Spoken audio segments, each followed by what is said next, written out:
Good morning, everyone. I'm Chi, and I'm very happy today to present our research titled Collaborating with My Doppelgangers, the effects of self-similar appearance and voice of a virtual character during a jigsaw puzzle solving task. This work is a collaborative effort with my co-authors, and we are all from Purdue University. Here's the outline of today's presentation. We're interested in how people react when they collaborate with their own digital doppelgangers, like in a task such as solving a puzzle game. So we designed and conducted this study. The notion of self-similarity here in our research refers to the extent to which virtual characters mirror the appearance and the voice of the user. Throughout this project, we will also use the term doppelgangers interchangeably to describe these self-similar virtual characters. We employed a within-subjects design to investigate the effects of such resemblance, and this design choice led us to assess the subtle and profound impact of digital doppelgangers as they are becoming increasingly popular across various fields such as education and therapy. In short, our findings indicate that self-similar virtual characters can enhance user engagement through increasing a feeling of co-presence and perception of intelligence. However, these benefits are accompanied by an increased sense of awareness. Let's now explore these findings in great detail and discuss their broader implications for the future of VR applications. Now let's introduce some important prior studies in the related work section that have shaped our understanding of virtual character interactions. According to a study by Belenson and Scovia, digital doppelgangers, which closely mimic users' appearance through advanced imaging and modeling techniques, are prevalent across medias from video games to virtual worlds, and their autonomous actions, controlled by algorithm or sometimes by other users, can invoke strong emotional responses, including feelings of disconnect or disturbance. Another study by Wang Vogt and colleagues showed that the facial similarity in embodied agents enhance user responses and engagement when the agents are helpful. However, they can also exaggerate negative reactions when the agents are perceived as unhelpful. This indicates the complicated dual effects of appearance in the virtual reactions. In 2021, Kao and colleagues found that the voice similarity in a virtual educational program game can not only improve the performance and increase the time spent on task, but also enhanced engagement through avatar identification, suggesting the importance of voice familiarity in user interaction within the virtual environment. In 2023, Choi and colleagues explored how mismatch between appearance and voice in VR influence user perception. They found that human-like voice enhanced likability, anthropomorphism, and safety, regardless the appearance, although the mismatches can negatively affect perception of intelligence and safety, particularly when the voice are human-like. In 2023 study, Emmerich French and colleagues found that in a virtual public speaking task, using a voice similar to one's own can enhance self-presence, while facial similarity did not notably affect presence. This suggests that the voice plays a more critical role than facial resemblance in such settings. In 2023, Xin and colleagues demonstrated that a moderate level of avatar appearance similarity optimized the persuasiveness in social virtual reality, with individual traits such as self-esteem and consciousness can significantly influence user responses to such similarity. Built on all those thought-provoking research projects, we aim to systematically explore the multifaceted effects of interacting with self-similar virtual characters. Our investigation was guided by the following 8 key research questions. In our study, we utilized a within-subject experimental design with a 2x2 factorial structure, where participants interacted with virtual characters that either resembled or differed significantly from their own appearance and voice, and we assessed their perceptions using the self-reported measures. In this section, we will focus on the participants. The power analysis recommended a minimum of 24 participants for our experimental design, and eventually 25 participants volunteered in our study. In the VR application, we employed two sets of virtual characters. For the non-self-similar characters, we sourced pre-designed models from Microsoft's Rocketbox library. These characters provided the generic baseline, and they allowed us to observe how participants reacted to virtual characters that did not resemble them in appearance. On the other hand, the self-similar virtual characters were generated using Real Illusion's character creator software. With the Headshot 2 plugin from the participants' photos, we paid close attention to match the facially and bodily features for a high degree of resemblance. Here is a rapid progression of the procedure for generating a self-similar virtual character using the character creator software.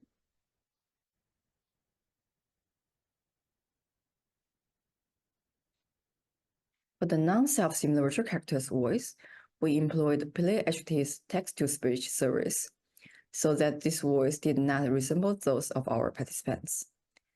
In the meantime, for the self-similar virtual characters, we used PlayHD's voice cloning service, which allowed us to create highly personalized voice by cloning audio samples.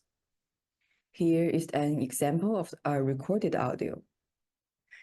In this study, we employed a within-subjects design to investigate the effects of resemblance in both appearance and voice on the user perception in VR. And here's a generated audio clip using the same person's voice for voice cloning. In this study, we employed a within-subjects design to investigate the effects of resemblance in both appearance and voice on user perceptions in VR. And this video shows what our participants have experienced in the poor experimental conditions. Think where this puzzle piece goes.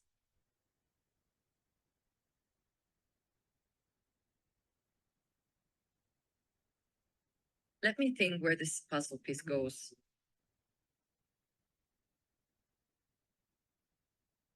Let me think where this puzzle piece goes.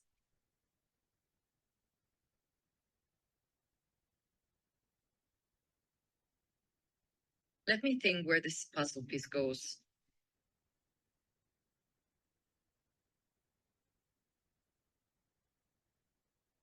In our study, ensuring the authenticity of the self-similar virtual characters was important, so we conducted a two-phased sanity check involving both animation experts and participants in evaluations.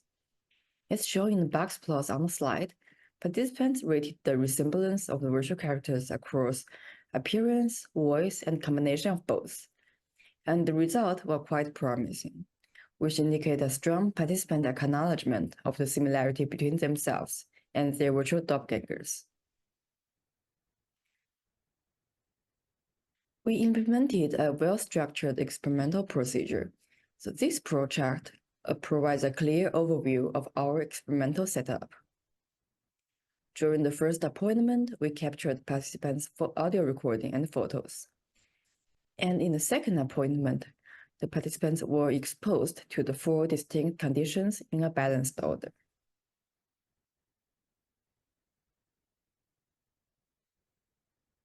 Specifically, in the survey, the key variables we measured include co-presence, attention allocation, perceived intelligence, intelligence comparison, awareness, likability, believability, and perceived anthropomorphism. In this section, I will present the result from our study. Our findings revealed a significant effect of appearance on co-presence. Participants reported a higher sense of co-presence when interacting with virtual characters that resembled themselves. This suggests that appearance plays a more important role in enhancing the immersive experience by making the interaction feel more genuine. Further, this aligns with prior research indicating that the visual similarity has significantly influenced social presence, supported by the familiarity and mere exposure effect, which suggests that people tend to prefer things that are familiar to them. Interestingly, our study noted a minimum impact of voice similarity and co-presence. This is contrasted to the earlier studies. For attention allocation, our study found no significant impacts. We think that methodological difference from prior study, which may have used direct measures such as eye tracking, could explain the absence of significant findings in our questionnaire-based assessments. Additionally, these results suggest that our task cognitive domains, centered around the jigsaw puzzle solving activity, might have standardized attention patterns across all the experimental conditions. In our investigation on the perceived intelligence, we discovered a significant finding related to the appearance of the virtual characters. Participants consistently rated the intelligence of the self-similar avatars higher compared to those that did not resemble them. This suggests that the visual resemblance of avatar can significantly enhance perceived intelligence. Interestingly, while the task performance across different conditions was uniform, every participant succeeded in solving the puzzles. The perceived intelligence of the virtual characters varied with the change in their appearance. This aligns and extends prior research, which suggests that the significant role of visual cues in influencing perception of intelligence. Next, we explored how participants compared their own intelligence to that of our virtual characters, and we found no significant effects. However, we observed slight variation across conditions. And more interestingly, the average ratings across all conditions were below the midpoint of our scale. So generally, participants perceive the virtual characters as less intelligent than themselves, regardless of conditions. This suggests that the perceived intelligence of virtual character is a very complicated attribute, influenced not only by the capability, but also by the cognitive biases. Next, we found significant main effect of both appearance and voice on awareness ratings. Participants experienced the highest sense of awareness with self-similar appearance and voice compared to their non-self-similar counterparts. This effect suggests that the realism brought about by the same similarity in appearance and voice can lead to a heightened area sensation, likely due to the uncanny nature of encountering a virtual self over which one has no control, which can be perceived as a threat to one's uniqueness. In the likability of the virtual characters, our study found significant effects. Participants rated the characters with self-similar voice as more likable compared to non-self-similar voices. This result suggests the broader applicability of voice similarity in enhancing user perception. It aligns with the study by Kao and colleagues, as we mentioned before, which emphasized the importance of audio customization to improve user engagement. Our study suggests that the vocal resemblance plays a crucial role, potentially due to its less association with uncanny effects compared to visual features.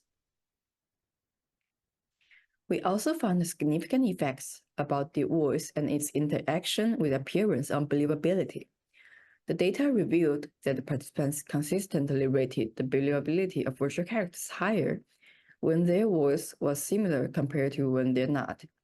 Also, virtual characters were perceived as more believable when their self-similarity and appearance matched that of their voice. This result align and extend findings from prior research, which emphasized the importance of integrating audio-visual elements in virtual avatars. However, our study diverged by demonstrating that the voice alone can also have a strong independent effect on believability. Lastly, in the impact of appearance and voice on perceived anthropomorphism, our study found no significant effects. This result shows a design constraint of our study, with our virtual characters were crafted with a baseline level of human-like attributes. Participants consistently attributed human-like qualities across all conditions. This design ensured that each character, regardless of condition, maintained a certain level of realism that can lead to the attribution of anthropomorphism. Despite the lack of statistical significance, it's worth to note that the participants rated all conditions relatively high for anthropomorphism. This suggests that our virtual characters were effectively perceived as human-like, regardless of the variation in self-similarity. In the meantime, it's also important to recognize the limitation that can potentially influence our outcomes.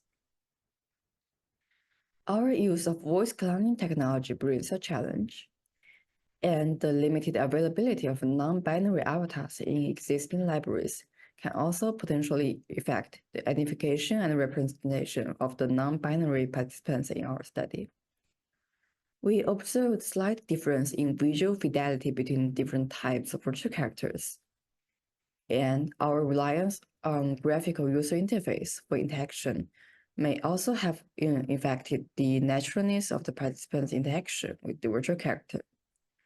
Lastly, our use of automated animation process, although efficient, limited the expressiveness of the virtual characters. These limitations provide valuable directions for how we can refine the methodologies in the future research. Here are our key conclusions. We observed that self-similarity in appearance not only enhanced the sense of co-presence among the participants, but also positively impact their perception of the virtual character's intelligence. However, it also introduced an increased sense of airiness. Self-similar voice significantly improved the likability and believability of virtual characters, and this finding indicates the importance of voice in virtual character design. Lastly, the interaction between the self-similar appearance and the voice was particularly notable. Virtual characters that matched the user in both appearance and voice were perceived as the most believable, which indicates the importance of allowing visual and auditory similarity enhance user experience. As we look forward, our study set the stage for future exploration into the nature of human virtual character interaction. Here are the key areas we aim to focus in our future research. We aim to enhance the visual and auditory fidelity of the digital doppelgangers, and also implementing more advanced animation techniques to capture natural human movements is also very important. Also, introducing more complex tasks and develop the capability for free-form conversation will further test the boundaries of interaction between humans and virtual characters. Additionally, in future projects, incorporating personalized personality traits into virtual characters can provide a more diverse and relatable range of interactions, which reflect the true diversity of human behavior and interaction styles. By addressing these areas, we aim to create a more immersive and emotional compelling virtual environments that better serve educational, therapeutic, and entertainment purpose. Thank you. Questions, anyone? Thank you. So great job. It's always great to see students presenting their work in places like this. So I'm going to put my psychologist hat on and ask you a couple of questions. One is, do you think your results will, I guess, translate to, because like the population you're using, I assume were college students? Yes. How would your results be different if you're looking at like older populations or possibly like teens and so on? That's one question. The other question is, how much of your results do you think might rely on novelty effect? So that being sort of new, seeing themselves in this sort of virtual form, could maybe, because the novelty effect will tend to engage people much more deeply. So some of your results might sort of come from that aspect of it. So how do you tease that out from your sort of study results? Thank you. So in regarding the applicability of our result to broader population, yes, that's one of the limitations in our study, and our participants were mainly undergraduate students from computer graphics technology department. So yes, we assume moderate level of applicability of our result to a full range of populations. And we hope that in future studies, we can recruit the participants from like a whole neighborhood. So our results are more applicable to everybody. And regarding the second question, since our participants are all undergraduate students from the computer graphics technology department, we believe that they are all somehow exposed to VR and game design, animation, and all of the aspects involved in this user study. So we believe that the novelty effect was limited, and we are confident in our result in this. Thank you. Anyone else? Okay, so I'll take chair privileges and ask you a question. One thing you showed there, which is shocking, is that people will generally look down on virtual characters in terms of intelligence, except when it's them, right? Like, and that's kind of a surprising thing. Also, in terms of the future of HCI, computers are about to like unseat humans from their pedestal in some areas. And we need a way to show, hey, I'm much smarter than you, although I don't speak like you. That your study seems to offer some paths. Do you have any notes on that? Regarding the perceived intelligence, yes. We noted that our result indicating that everybody think the virtual characters are less intelligent compared to themselves might be a constraint from the application. So the way we used the animation and the dialogues, predefined dialogues, might all contributed to this result. So actually, I believe that if we have more natural animation, interaction, or integrated like ChatGPT to our virtual agents, the result might be different. Yes, so I'm very confident in that in future studies. I'm actually looking forward to being terrified for my digital self talking to me. Thank you so much. Thank you. Applause, come on. You guys, you've not had enough coffee. Okay, so next up, we have, so thanks, Sichi. Next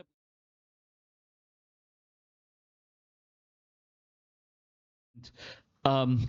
Next up is a paper on a totally different topic. It's by a person who needs no introduction, but I'm going to do it anyway. It's Jigsaw. Jem is a associate professor at University of Utah, and he's also a senior scientist at Roblox. And I only found out last SIGGRAPH that he also is the founder of a company called Cyber Radiance. Now, this is the one thing that he gave me a list of interests, and I'm going to have to read it from the notebook because I won't be able to remember it. It goes like this. Physically based simulations, sure. Rendering techniques, GPU algorithms, graphics hardware, knitting, hair modeling, animation, and rendering. And Jem is about to talk today about the only measurable problem, classically measurable problem that we have, which is skill-based matchmaking, in this case, in competitive two-player games. Take it away. Hi, thank you for the introduction. Yeah, I am so happy to be here. I3D is one of my favorite graphics conferences. But this is not a graphics talk. I am a graphics person. I love I3D. And I3D is also, the name is Symposium on 3D Graphics and Games. And this is a games talk because it's a games paper. Believe me, there's no graphics in here. But it is going to be fun. I promise you this is going to be fun because this is all about fun. Not just because games are fun, but this is about how to make games fun. It's this whole matchmaking, skill-based matchmaking. That's the whole goal. Because games are not fun.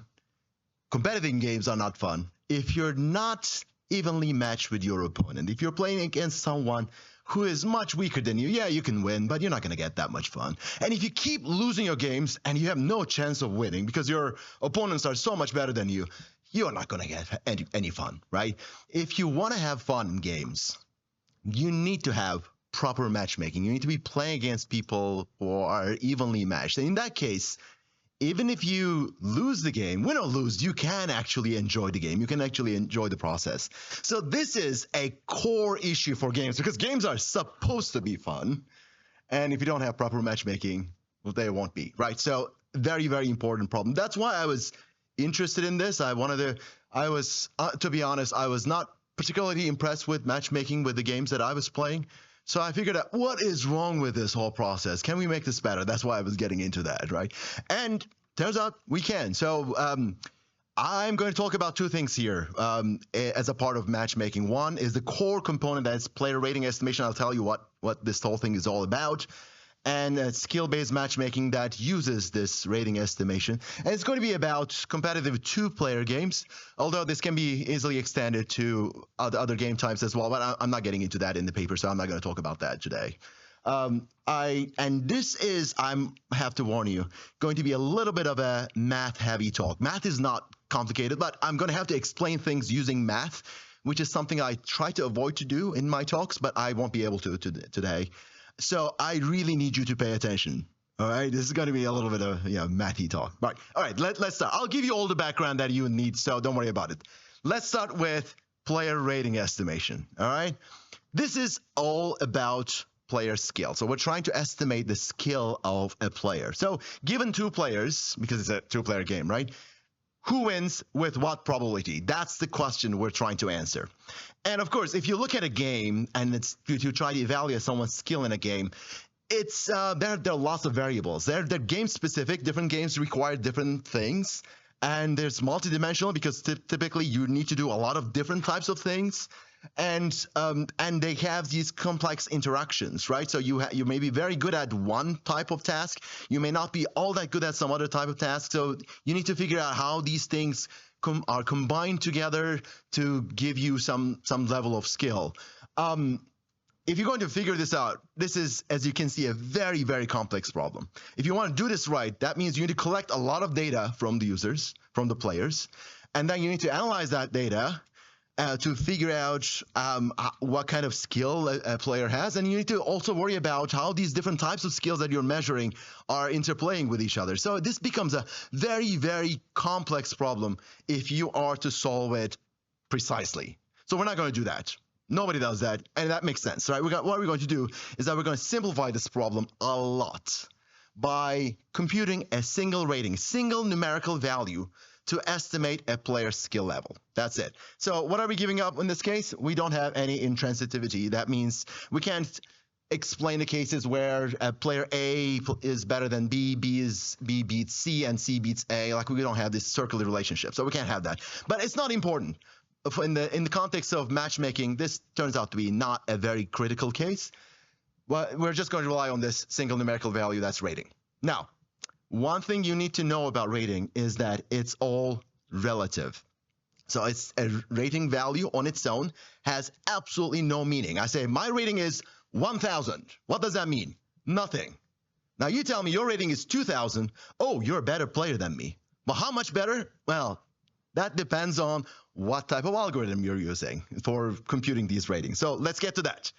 So for the rating estimation, here's what we have. We have player A, player B, and they have their own ratings, RA and RB. And we're going to have this function f that's going to give us our win probability for player A, right? We're assuming that all players have an actual rating that we don't know. So I have an actual rating that tells me how good I am in playing that game, but we don't know that. We're going to estimate that. So this RA values that or RA, RB, all these R values that we see here are the estimated ratings of the players, right? This is where we start. So math is starting. Get ready. All right, we're starting with the ELO rating system. This is probably the, it's the oldest one, but also a very commonly used one still. The win probability is computed with this funny looking function here. If you haven't seen this before, it may look a little like unusual, but it's just that it's not all that complicated. It comes from the logistic distribution, but it's not important. Okay, so it has a nice property that is win probability of A against B plus win probability of B against A. They add up to 100%. kind of makes sense, right? So it is consistent, which is great.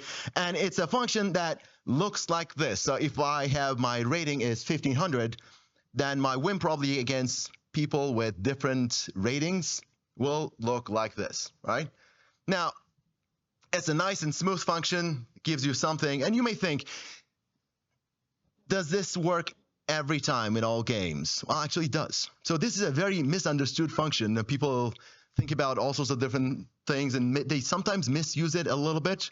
It took me a little bit to understand why this works and why we don't need anything more complicated than that. So I'll give you just a little bit of intuition here. I talk more about it in the paper. First of all, these rating values, as I said, they're all relative. So if you shift all the ratings by the same amount, it doesn't matter. And there's no bound in the ratings. Ratings can be negative or can be as large as they need to be. So any value is fine because we can always shift all the ratings, right? So, okay, does this work for every game? Let's say that I have this game that involves no skill. It's just completely chance-based. Can you use this? Yeah. Does it make any sense to use it? No, but you can use it. And in that case, everyone will get exactly the same rating. Yeah, but still works. So if you have a game that involves a little bit of skill, then people will get very similar ratings. Still works. If you have a completely skill-based rating, then the rating values in a population would increase, right? The range will increase. And still works. So you don't need to adjust it based on your game. The rating estimation will sort of automatically take care of that for you. That's a nice thing about it. Okay. It's all good. And this works just fine in terms of computing the probabilities. But how are we going to estimate someone's rating based on this system? Well, ELO has this funny update rule. So you have your old rating before you play the game.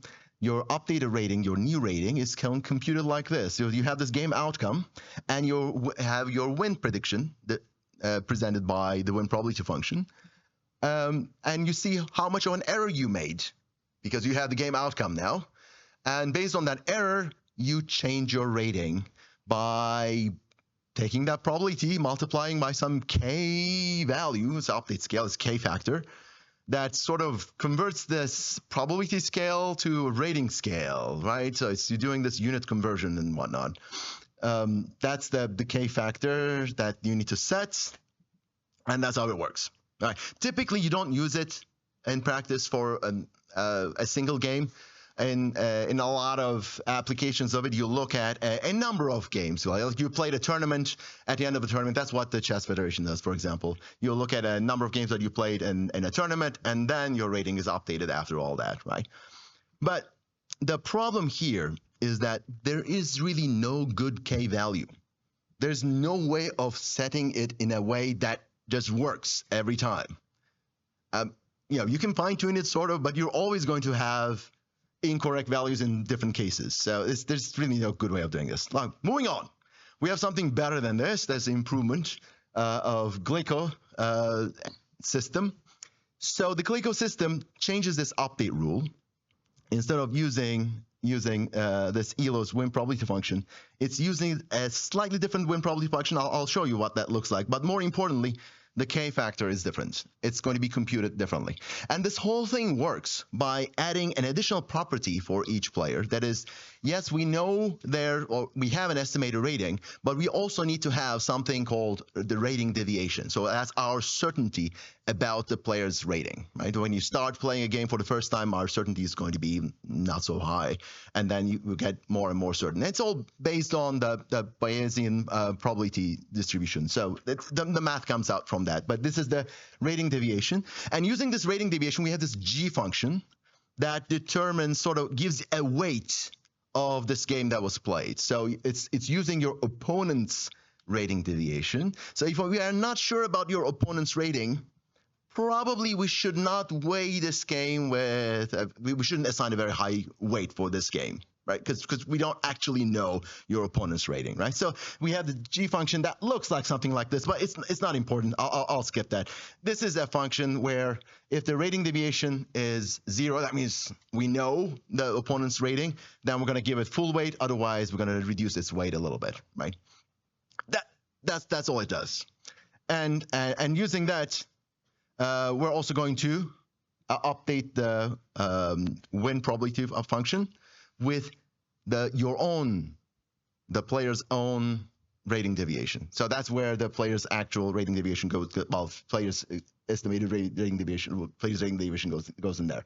So this modifies the win probability function such that unless the two players have the same rating deviation, then we don't have this consistent win probability anymore. So this is not exactly win probability anymore because it doesn't add up to 100%.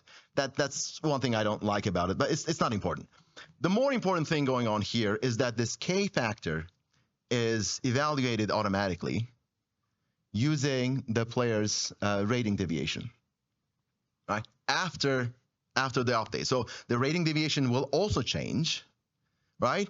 And there's this funny looking formula here. It's not actually that complicated. The math looks complicated, but the reason why I'm showing you this is that if you look at it, you'll notice that the bottom part of this, the division, is always a number greater than 1. What does that mean? That means every time you update a player's rating, its rating deviation is going to decrease. Now that makes sense, right? Because you have more information about that player, so its rating deviation is supposed to decrease. That's how the math comes out. But that turns out to be a little bit of a problem because this forces the ratings to converge to something, even though they may or may not need to converge, because a player's rating may change over time, and this is not incorporating that. The only way to incorporate that with the Glico system is to artificially increase these ratings by adding some extra value when the player is not playing. So I'm going to ignore this in my evaluations of Glico, so the ratings will always converge, but you can force them to sort of deviate a little more if you want to. Moving on, the latest rating estimation system we have is TrueSkill. And the TrueSkill is actually not so different than Glico. It's using, again, the same math, same Bayesian system, and it's using Gaussian distribution instead of logistic distribution, which is why it's a little bit different. Well, you'll say, does it make a difference? Not really in practice. Like logistic distribution, Gaussian distribution, they're very, very similar. So it doesn't have a practical difference really, except that the computation becomes a little bit different. Using this, you can actually use the sum product algorithm on a factor graph, whatever. You can use this to solve this. That's why it's useful, Gaussian distribution is. But the more important thing is that this allows you to specify more game modes than just 2-player games. So that's kind of helpful there. Also, same problem here is that ratings are converging always because, again, we're using the same Bayesian system. For TrueSkill, what happens is that you artificially increase the rating deviation after every game, so that you're not forced to converge to something, right? And that's going to play a role in the results as well. It's actually very critical. So for these two systems, how you artificially change the rating deviation becomes the critical part, right? All right, moving on. Finally, we're ready to talk about the stuff that I use for rating estimation. All right, so we're going to start with Glico's update. Glico's update rule, but we're not going to use Glico's win probability function, right? Actually, it doesn't matter. You can use it or not. I didn't, but you could if you really want to. It doesn't matter. Of course, we're not going to use the K factor as well. What we're going to do is that we're going to look at a player's entire history of all the games that they played. Right, so I'm going to separate this out and assign it to some other function here. But of course, we don't want to store the entire history, so we want to be able to just look at. We want to be able to compute this step by step without storing the entire history. For that, it's probably a good idea to use some weight and weigh the games that are played more recently a bit higher than the games played earlier. So it's just a simple weighting scheme where your latest game was weight 1 and the earlier games have slightly lower weights. There's a way of computing these, and then in the paper I'll tell you. You can look at the paper in the details. So the K factor is the important part. It's going to be using 1 over the derivative of these prediction errors. Where does this come from? Does this remind you of anything? If you look at it a little bit, I'm pretty sure some of you will notice that, hey, wait a minute, this is just Newton iterations. Yeah, it is Newton iterations. Well, we have a nonlinear function unknown, so you just use Newton iterations. You can keep running this as many times as you like, and then it converges to the rating such that it perfectly explains all the games that you played. and the error becomes 0. So if you iterate enough number of times. And this is a very stable function. It works just fine. Of course, we need to figure out a way to update the rating deviation. There's the other thing, right? So for the rating deviation, I'm not going to use any formula. I'm just going to look at how the ratings were changing over time, right? It's going to be coming from the variance of R in time. So you can look at it and say, oh, I need to look at all the history and whatnot. You don't need to. This is actually that I'm talking about an incremental update process in the paper. It's a very, very simple formula. So you just need to update the DA value that you're storing, update the rating, and update your rating deviation. Just the 3 values you need to store. Okay, a few more values for the rating deviation, but that's about it. You don't even need to store this FA history because that's supposed to be 0 after every update, right? And we're done. That's it. Very simple formula. It actually works pretty well. And one more thing, there's a zero-sum update. You want to make sure that the update you apply to player A and player B, they should be the same. There's a way of doing that as well in the paper I talk about. But that's about it. This is the whole system and rating estimation. That works. Well, moving on. Skill-based matchmaking. How are we going to use this? Well, you could say, of course, if I want to... What's the goal of skill-based matchmaking? It's going to be picking an opponent with the same rating, right? Right? Wrong. No. What we want is actually, we want to promote a target win rate. Because if it could be your unlucky day, you keep losing all of your games, it's not going to be fun. So we want to have a sort of acceptable win rate. For a 2-player game, that's going to be probably 50%, right? So that's what we want to have. We want to have 50% win rate. That's going to be the nice thing. So if I can look at the players' history, it has double the number of wins and some number of games. Well, this may or may not be 50%. I have no control over that. This is history. This actually happened. What I have control over is what's going to happen next. So I can look at the next N+1 games with an opponent that has a desired win probability of P. If I assign an opponent where the desired win probability is going to be P, I can actually ensure that the expected win rate is going to be 50%. And based on that, you can compute the desired win probability, and from that, you can compute the desired opponent rating. And that's what this whole system is all about. All right, so if you have a group of players connected to a game server that you're going to have matchmaking server, you can say, okay, this player wants to play against that player because that's the target opponent rating, but you may not be sure that that player actually wants to play with that player. Maybe they want to play with something else based on their preferred opponent rating. So this becomes a very complicated optimization problem if you were to look at a group of players. So what I suggest is doing something super simple. Just assume that everyone has the rating that the opponent that they want. So we're ignoring their own ratings. We're treating them as if they have the same rating as the opponent they want. So based on that, you can sort all the players based on their desired opponent ratings, and then you can pair them up. Of course, you probably need to add some randomness to it. You may need to include other factors like their ping and whatnot, besides just skill-based matchmaking. And you can pair them up like this, and that's it. That's the whole system. So let me show you a few results with the experiments. I'll be real quick to tell you that for the experimental setup, we're going to rely on synthetic experiments, and we're going to randomly choose the winners using this ELO's win probability function, using the actual ratings because we know the actual ratings because these are synthetic experiments. I am not relying on historical game data because matchmaking cannot be changed because games are already played, so I cannot modify matchmaking after the games are played. And the actual ratings are unknown. Right, I don't know. Like I only have the estimated ratings, so I can't really measure I can't evaluate the error. And also, this computing accuracy for a proper matchmaking is a very hard problem, let's say, because it's like trying to predict your accuracy of predicting the result of a coin toss, right? If you're playing against someone who is evenly matched with you, you have 50% win rate, but you only have win or loss as your historical data. So it's not very helpful. So we're going to rely on synthetic data. In this case, simple case, the player's rating, actual rating is fixed, and we're trying to estimate it with all these different methods. They all do a decent job. ELO, as you can see, is a little bit noisy, but that's all right.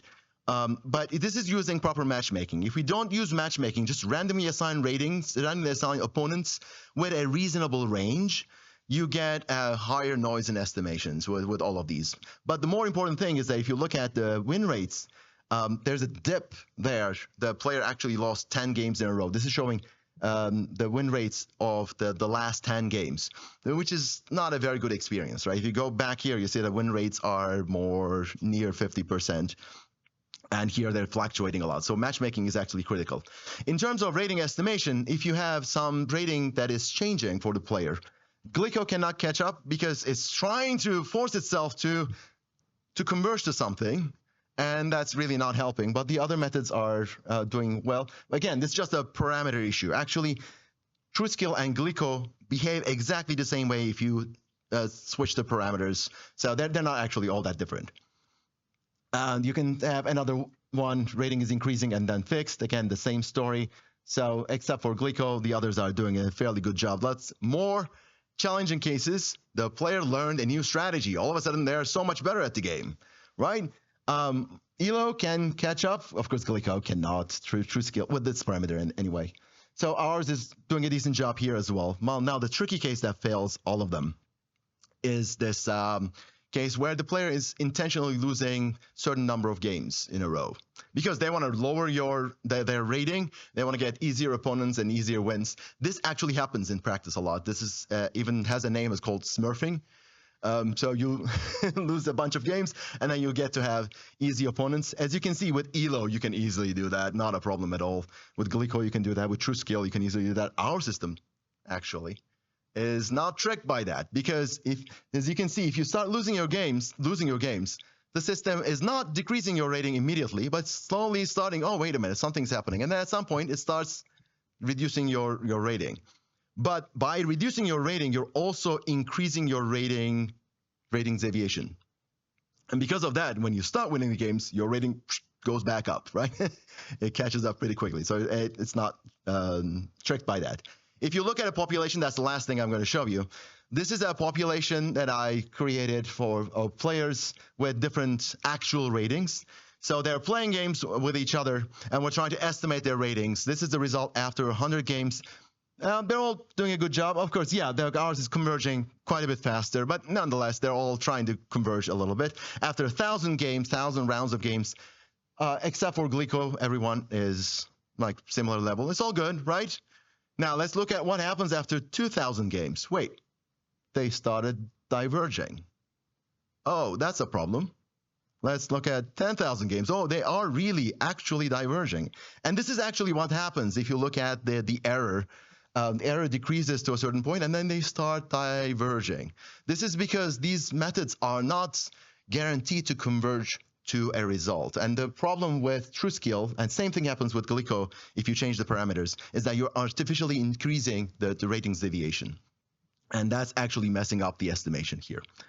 And final thing, if you look at the win rates, if you use proper matchmaking, you can make sure that most players will have proper win rates over the course of these either 10 rounds, 100 rounds, or 1,000 rounds of games. Without skill-based matchmaking, some people will have fun, others won't have fun. Well, actually, nobody will have a lot of fun. That's the reality. But yeah, if you have skill-based matchmaking, then proper skill-based matchmaking, then everybody can have fun, even if they are losing their game. So that's the end of my talk. I think I went a little bit of overtime. So I'll be happy to answer your questions. Yeah, you took. Unfortunately, we have no time for questions on this one. I'll be here, so yeah, you can talk to me anytime. Okay. Oh, okay. I'm sorry. IT issues. We are going to have room for a question. Oh, good. Okay. Over there. Okay. Well, until she matches there, I have. So my question is, you have some intuition for the variance, right? Like the variance is doing something, and you're clearly demonstrating that you know, like the choice of variance matters here. Can you dive into that intuition, and is it an observation about the nature of matchmaking, or is it an observation about the nature of a player skilling up? No, I think that the variance there is needed for the math to work. That's part of this whole Bayesian estimation of these probabilities. You need that for the math to work. But the math is not designed for a problem like this specifically. It's assuming that the rating is fixed. And if it is fixed, then it's fine. but actually in reality it isn't. And that's where your problem comes in. So to be able to fix that, you artificially increase the rating. Again, that becomes very similar to the K factor of ELO. You're adding some artificial parameter that has not much of a meaning, and that messes up your whole math. And that's what the problem is with the prior work. We have one question over there. Hi. Yeah, thanks for the talk. It was really great. I had one question. Sometimes you can't get a good match when you're playing a game because there aren't a lot of other people online. And so I wonder if you did any experiments where maybe you're doing suboptimal matches for a while and then you're getting good matches again. That does happen even if you have a good player base. So here, if you look at the win rates are getting a little bit lower for the players at the lower end of the spectrum and a little bit higher at the higher end of the spectrum. That's because, well, for the lower end, we can find players who are lower skilled. So, you know, you're kind of out of luck. That does happen, unfortunately. Yeah. And that is a problem. Maybe one solution is better AI, so you can play against them. Okay, we're gonna just move you aside because we have one more presentation on video. So yeah, thank you so much. Thank you. Yeah, it's hard to be the person stopping everyone from going to lunch. So okay, so thank you, and it's also really nice that there are sometimes like actual measurable, you know, like questions about math in a presentation in a conference about interaction. It's like not obvious that people would find these problems. Next up, we have a presentation from a person who couldn't come here. His name is Boyan Chen. He just finished his master's at Liverpool University in HCI. He is here on Zoom, though, so we'll be able to answer questions. And his paper is one that I found really fascinating. It's called Impact of Tutorial Modes with Different Time Flow Rates in Virtual Reality Games. And are we ready to play it? Are we ready to play it? Click. Hello, everyone. Unfortunately, we can't come to the site to talk with you all, so we can only share our work with you via video. The topic of our research is related to virtual reality game tutorials, like the title said, impact of tutorial modes with different time flow rates in virtual reality games. And I will explain this in more detail in the follow-up content. According to statistical forecasts, the size of the global VR market will grow significantly in the coming years. Games, as one of the main applications of VR technology, have a huge market potential. Whether it is a traditional video game or an increasingly popular virtual reality game, a game's tutorial is extremely important. Well, tutorials are not required for certain types of games. For the vast majority of video games, they have a direct impact on retention, as they are the first thing a player is exposed to. In VR games, an effective tutorial is especially crucial to help players understand the game content due to its unique interaction mode. Existing research has focused on the usage scenarios of tutorials and the presentation of tutorial content, such as research on context-sensitive tutorial patterns and research on the layout of tutorial content. Based on the existing research content, we found that little research has been conducted on the impact of interactive features and intrinsic properties of tutorials on players' learning process. Therefore, our work instead explores this aspect. We propose a new research perspective that divides the tutorial interaction process into a player-operated window period and a system-operated window period, and investigate the effects of 4 new tutorial modes combined by 2 window periods with different time flow rates on the player's learning effectiveness. These 2 window periods will be explained in the subsequent content. And after combining them, we came up with 4 tutorial modes traditional screen mode, slow motion mode, bullet time mode, and context-sensitive mode. Based on this, we formulate our research question: the impact of windows of different time flows in game tutorials on player learning effects. We compare control ability, player performance, and engagement-related outcomes of our tutorial modes by setting up a between subjects experiment in 2 different types of games. Next, I'll briefly describe the related work involved in your research. It falls into these 3 main areas: multimedia learning, time perception, and tutorial in games and VR games.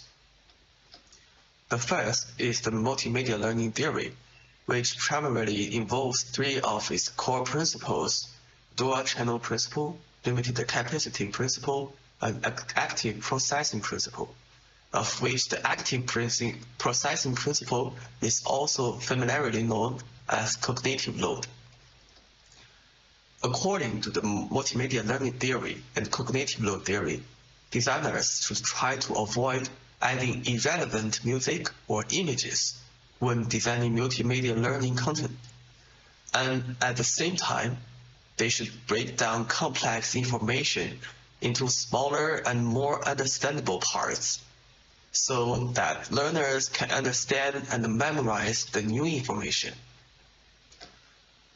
Since this work is related to time flow, we also review some research related to time perception. Time perception is an important part of the game experience, and games can use time perception knowledge to optimize game difficulty, balance, feedback, and immersion. Also, the 2 important forms of time perception in games are slow motion and bullet time.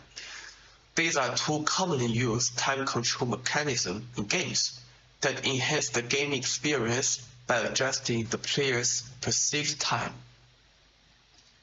Finally, there is the work related to game tutorials. The usefulness of a tutorial depends heavily on the complexity of the game. In virtual reality games, context sensitivity is an effective tutorial model to enhance player motivation and engagement. Of course, the game genre is also a very important influencing factor to interface when designing tutorials. Next, I'll introduce the window period in the game tutorial. In the traditional HCI field, the interaction process between the user and the computer looks like this. But in game tutorial, the interaction process between the player and the game system runs like this, begin from task and end by feedback.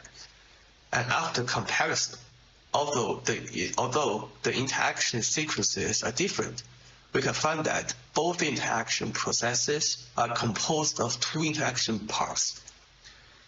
The user-operated part, which requires input and feedbacks from the user, and system-responsive part, which requires the computer system to process and output the display content.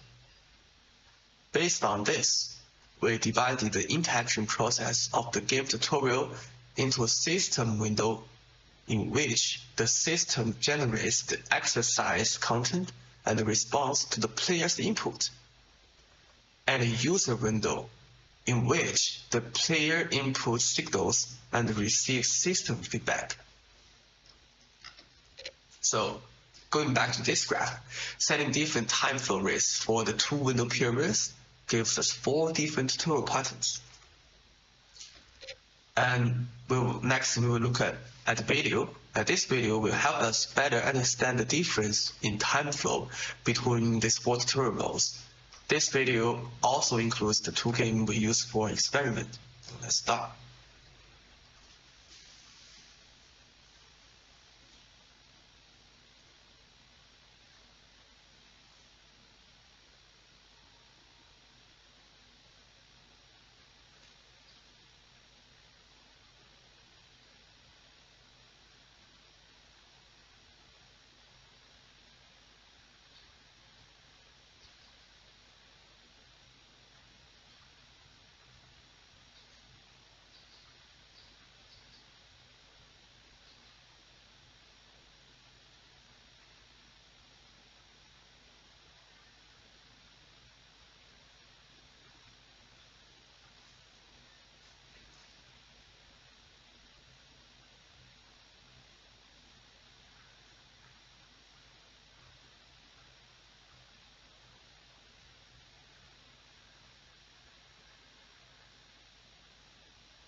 this is the end of the video. And next, I'll introduce our research methodology. Our research question is the impact of windows of different time flows in game tutorials on player learning effects. We use the tutorial mode as the independent variable, and we use the control learnability, player performance, and engagement-related outcomes as dependent variables. Based on the research questions, the following hypotheses were formulated from hypothesis 1 to 3. And we conducted a between subjects experiment in which each participant was randomly assigned to one of the groups. Each experiment group had about 15 participants in the experiment, and each participant was required to play a rhythm game and a parkour game successfully. Participants filled out a pre-test questionnaire before the start of the experiment, and a post-test questionnaire after they had finished playing both games. And for analysis, for control learnability and engagement-related outcomes, we used multivariate ANOVA. For player performance, we used one-way ANOVA. Finally, as show the experimental results and conclusions of this work. Through the results, we can find that in Penn's competence section, the slow motion mode is significantly higher than the context-sensitive mode in the parkour game. And in the control part of Penn's, we found that bullet time is significantly better than the traditional command screen in parkour games. And in the rhythm game, it is the bullet time mode that's significantly higher than the traditional screen mode. And in the control part of Penn's, we found that bullet time is significantly better than the context-sensitive in rhythm game. In the IMI effort section, we found that the bullet time mode significantly exerts less effort compared to the context-sensitive mode in parkour game. And in rhythm game, we also found that the bullet time mode significantly exerts less effort compared to the context-sensitive mode. For the cognitive load section, bullet time was significantly lower than all the other three tutorial modes. Traditional screen, context-sensitive, and slow motion, the p-value less than 0.05. And finally is the result and conclusion. For strong continued games, bullet time can be an effective means of reducing the player's mental load and effort level. It can be argued that keeping the user on track and reducing the speed of system activity can help the user understand the tutorial content better. While slow motion's performance in some aspects of the game appears to have a similar effect, but the data is sufficient to support its significance. Future work could increase the sample size to further test the effect of different time flow rates on players' gaming experience. And thanks so much for listening. And if you have any questions, please feel free to. Hello, everyone. Unfortunately, we can't come to the site to talk with you all, so we can only share our work with you via video. Is this on? This is on. Great. Thanks a lot, Buyan. Do we have Buyan on Zoom? Lights, please. Yeah. Awesome. Can you hear me? Can you hear us? Yes, I can hear you. Okay. Can we also get video? It seems like that my camera has a problem. Okay, so we can't get video of you, but you're trust us that you're speaking to a room of very, very engaged audience. Does anyone have any questions? Okay, I can go first. So one thing that surprised me about bullet time mode. Can you hear me? Oh, yes. Yeah. Okay. So one thing that surprised me about bullet time mode is that the way you show bullet time mode there is that the controllers separate from the actuated objects, right? Like when you go into bullet time mode, everything else slows down, but the user is actually interacting in real time. Typically, what I find in these scenarios is that there's some sort of like disassociation, right? Like people are like, what is happening? They can learn, but there's also like an adverse effect in the first few seconds. Did you notice anything like that?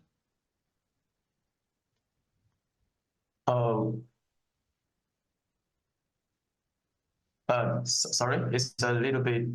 Okay, I'll repeat. I'm sorry. Could you I'll repeat? Yeah. The final question. Yeah. So my question is, so typically when we go into bullet time mode and time slows down, the controller that you see separates from the object that you're moving in the game, because suddenly it's moving slower, right? Did you notice any adverse reactions, any negative reactions in people in the first few seconds of that? In the first 2 seconds, they learn the content. When entering bullet time mode. When entering the bullet time mode, that thing slowed down. So were they surprised, for example? Oh well, they might be surprised. And I have some interview from some users that they are surprised by some materials and slow down surprisingly. Yeah, but that will support them to get a good experiment, get a good experience to learn something. The thing I find interesting about that is because a lot of these things are transferable directly into robotics, right? So you can imagine when you're operating a robot and the robot needs to stop, and if you're doing something wrong, like teleoperation of robots in VR. So thanks so much for that. Does anyone have any questions? Oh, one question over there. State your name, please. My name's Adam Morris from Cesium. I was wondering, in regards to the bullet time, was the change into bullet time mode kind of immediate, or did you have kind of a gradual increase and then or decrease and then increase of the speed? For decrease or increase the what speed? Speed of what? Yeah. So the speed of the game, when entering bullet time mode, did you gradually decrease it, or did you just kind of suddenly decrease it, and then when exiting bullet time mode, was the exit kind of gradual, or was it immediate? Well, the bullet time is that when the enemies or the robot comes close to the player, and they will be slowed down for the whole time until you finish the target of the level. Okay. And was the slowdown immediate, or? Yes, it slowed down immediately. It was immediate? Okay, thank you. Thank you. I think there are no further questions, so I'd like to thank you so much, Buyan, for your time. Oh, thank you very much, and hope you enjoy your entire time in the conference. And if you can hear the applause here, the room was very excited. I can hear that. Yeah, thank you very much. Thank you very much. So this concludes our first session. I really want to encourage professors, if you're working in this field, encourage your students to submit more work here. This work is super necessary. Thank you so much. Let's also thank all the presenters once again for their amazing work.